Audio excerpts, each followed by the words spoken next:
जय श्री कृष्णा। श्रीमद् भगवद गीता के अध्याय और महत्तम पढ़ रही हूँ, तो अपनी वीडियोस भी मैं चैनल पर अपलोड कर रही हूँ। आप सबसे अनुरोध कर रही हूँ कि चैनल को लाइक शेयर सब्सक्राइब करें। प्लीज़ आगे बढ़ाएं चैनल को और बेल आइकन का बटन दबाएं, जिससे मेरी नोटिफिकेशन आपको मिलती रहे। बोलिए श्री कृष्ण भगवान की जय। आज गीता के 15वें अध्याय का अध्ययन करेंगे और महत्तम पहले पढ़ेंगे, फिर उसके अध्याय पढ़ेंगे। तो शुरू करते हैं। बोलिए श्री कृष्ण भगवान की जय। गीता के 15वें अध्याय का महत्तम। श्रीमद् भगवद गीता के 15वें अध्याय का महत्तम। श्री महादेव जी कहते हैं, पार्वती, अब गीता के 15वें अध्याय का महत्तम सुनो।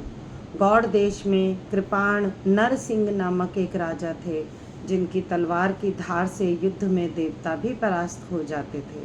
उनका बुद्धिमान सेनापति शस्त्र और शास्त्र की कलाओं का भंडार था। उसका नाम था सर्व मेरुंड। उसकी भुजाओं में प्रचंड बल था। एक समय उस पापी ने राजकुमारों सहित महाराज का वध करके स्वयं ही राज्य करने का विचार किया। इस निश्चय के कुछ ही दिनों बाद वह हैजे का शिकार होकर मर गया। थोड़े समय में वह पाप आत्मा अपने पूर्व कर्म के कारण सिंधु देश में एक तेजस्वी घोड़ा हुआ। उसका पेट सटा हुआ था। घोड़े के लक्षणों का ठीक ठीक ज्ञान रखने वाले किसी वैश्य के पुत्र ने बहुत सा मूल्य देकर उस अश्व को खरीद लिया और यत्न के साथ उसे राजधानी तक वह ले आया। वैश्य कुमार अब अश्व राजा को देने को लाया था।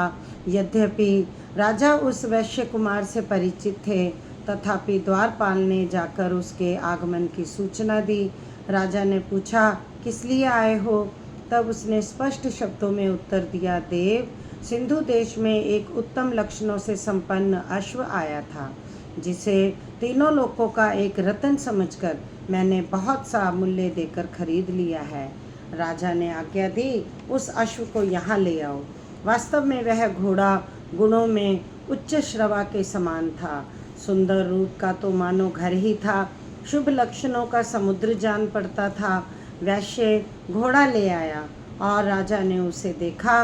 अश्व का लक्षण जानने वाले अमात्यों ने इसकी बड़ी प्रशंसा की।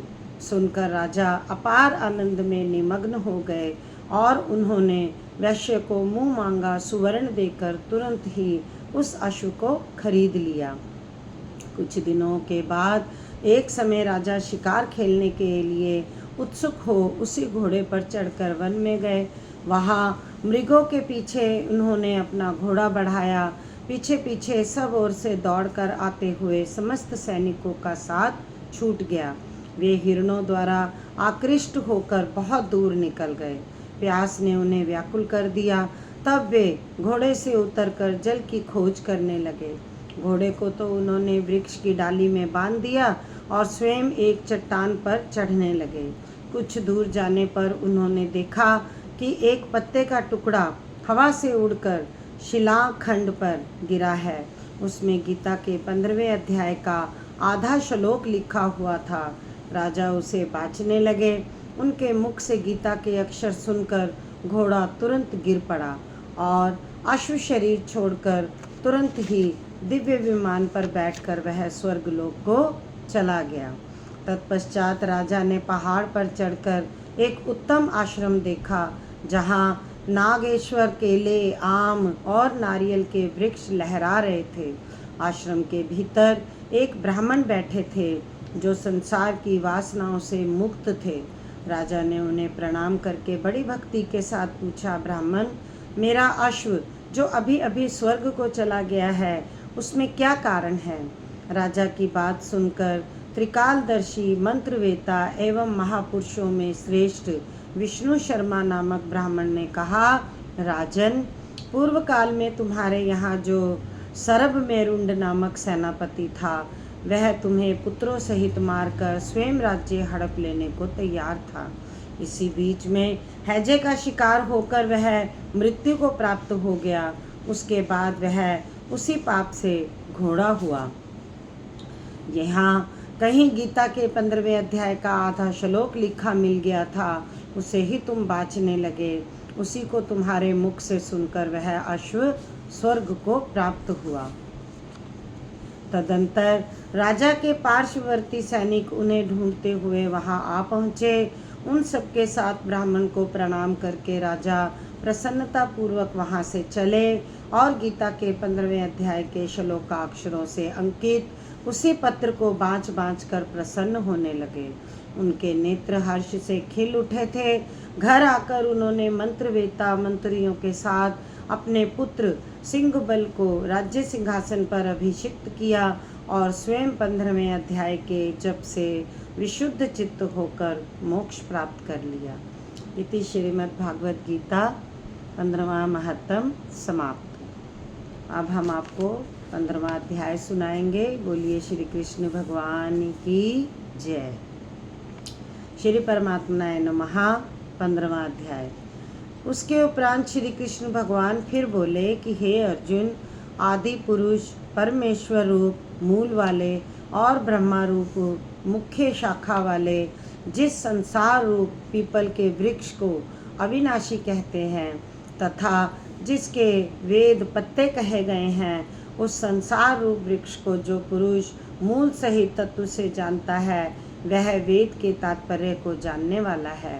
हे अर्जुन, उस संसार वृक्ष की तीनों गुण रूप जल के द्वारा बढ़ी हुई एवं विषय भोग रूप पोपलों वाली देव, मनुष्य और तिर्यक आदि योनि रूप शाखाएं नीचे और ऊपर सर्वत्र फैली हुई हैं तथा मनुष्य योनि में कर्मों के अनुसार बांधने वाली अहंता, ममता और वासना रूप जड़ें भी नीचे और ऊपर सभी लोकों में व्याप्त हो रही हैं।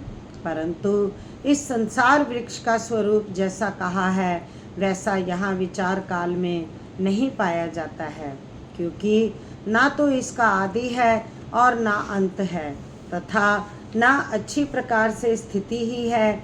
इसीलिए इस अहंता, ममता और वासना रूप अति दृढ़ मूलों वाले संसार रूप पीपल के वृक्ष को दृढ़ वैराग्य रूपा शस्त्र द्वारा काटकर उसके उपरांत उस परम पद रूप परमेश्वर को अच्छी प्रकार खोजना चाहिए कि जिसमें गए हुए पुरुष फिर पीछे संसार में नहीं आते हैं और जिस परमेश्वर से यह पुरातन संसार वृक्ष की प्रवृत्ति विस्तार को प्राप्त हुई है, उस ही आदि पुरुष नारायण के मैं शरण हूँ। इस प्रकार दृढ़ निश्चय करके नष्ट हो गया है मान और मोह जिनका, तथा जीत लिया है आसक्ति रूप दोष जिनने, और परमात्मा के स्वरूप में है निरंतर स्थिति जिनकी तथा अच्छी प्रकार से नष्ट हो गई है कामना जिनकी, ऐसे वे सुख दुख नामक द्वंद्वों से विमुक्त हुए ज्ञानी जन उस अविनाशी परम पद को प्राप्त होते हैं। उस समय प्रकाशमय परम पद को ना सूर्य प्रकाशित कर सकता है, ना चंद्रमा और ना अग्नि ही प्रकाशित कर सकता है, तथा जिस परम पद को प्राप्त करके मनुष्य पीछे संसार में नहीं आते हैं, वही मेरा परम धाम है। हे अर्जुन, इस देह में यह जीवात्मा मेरा ही सनातन अंश है और वही इन त्रिगुणमयी माया में स्थित हुई मन सहित पांचों इंद्रियों को आकर्षण करता है। कैसे कि वायु गंध के स्थान से गंध को जैसे ग्रहण करके ले जाता है, वैसे ही देह आदि को स्वामी जीवात्मा भी जिस पहले शरीर को त्यागता है, उससे इन मन सहित इंद्रियों को ग्रहण करके फिर जिस शरीर को प्राप्त होता है उसमें जाता है।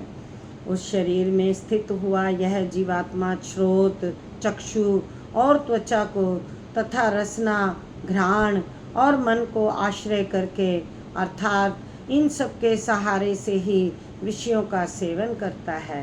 परंतु शरीर छोड़कर जाते हुए को अथवा शरीर में स्थित हुए को और विषयों को भोगते हुए को अथवा तीनों गुणों से युक्त हुए को भी अज्ञानी जन नहीं जानते हैं।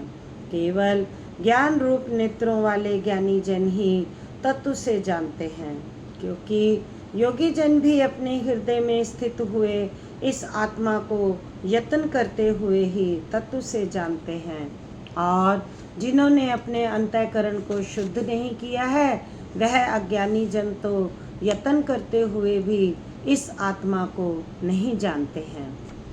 हे अर्जुन, जो तेज सूर्य में स्थित हुआ संपूर्ण जगत को प्रकाशित करता है, तथा जो तेज चंद्रमा में स्थित है और जो तेज अग्नि में स्थित है, उसको तू मेरा ही जान, तेज जान।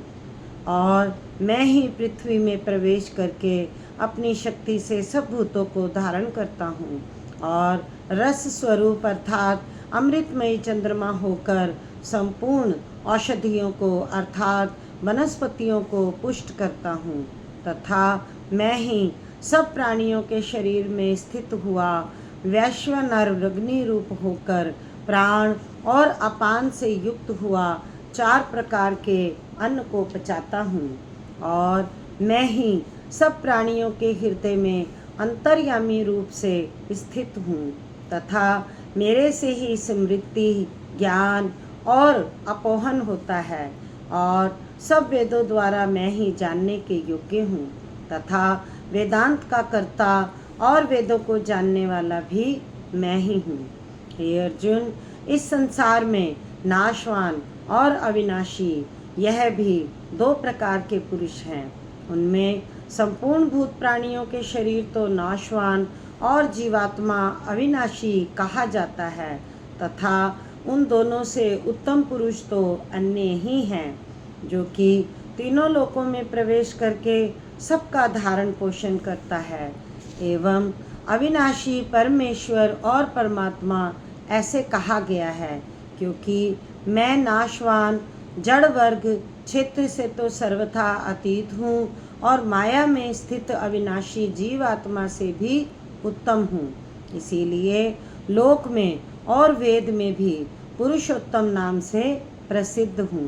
हे भारत, इस प्रकार तत्व से जो ज्ञानी पुरुष मेरे को पुरुषोत्तम जानता है, वह सर्वज्ञ पुरुष सब प्रकार से निरंतर मुझ वासुदेव परमेश्वर को ही भजता है। हे निष्पाप अर्जुन, ऐसे यह अति रहस्य युक्त गोपनीय शास्त्र मेरे द्वारा कहा गया, इसको तत्व से जानकर मनुष्य ज्ञानवान और कृतार्थ हो जाता है, अर्थात उसको और कुछ भी करना शेष नहीं रहता। इति श्रीमद् भगवद गीता रूपी उपनिषद एवं ब्रह्म विद्या योग शास्त्रक विषयक श्री कृष्ण और अर्जुन के संवाद में पुरुषोत्तम योग नामक 15वां अध्याय समाप्त।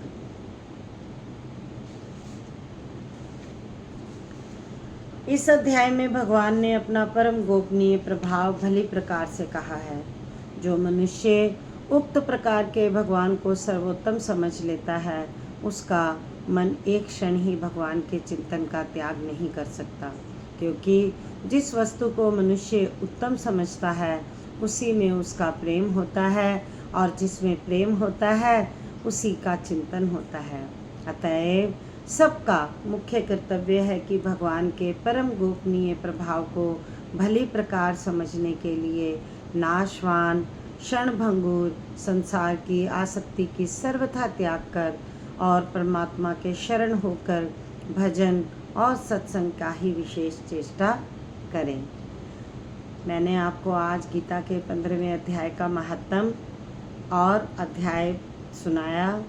मेरे चैनल को लाइक कीजिए, सब्सक्राइब कीजिए, शेयर कीजिए, कमेंट्स कीजिए और बेल आइकॉन का बटन दबाइए, जिससे मेरी नोटिफिकेशन आपको मिलती रहे।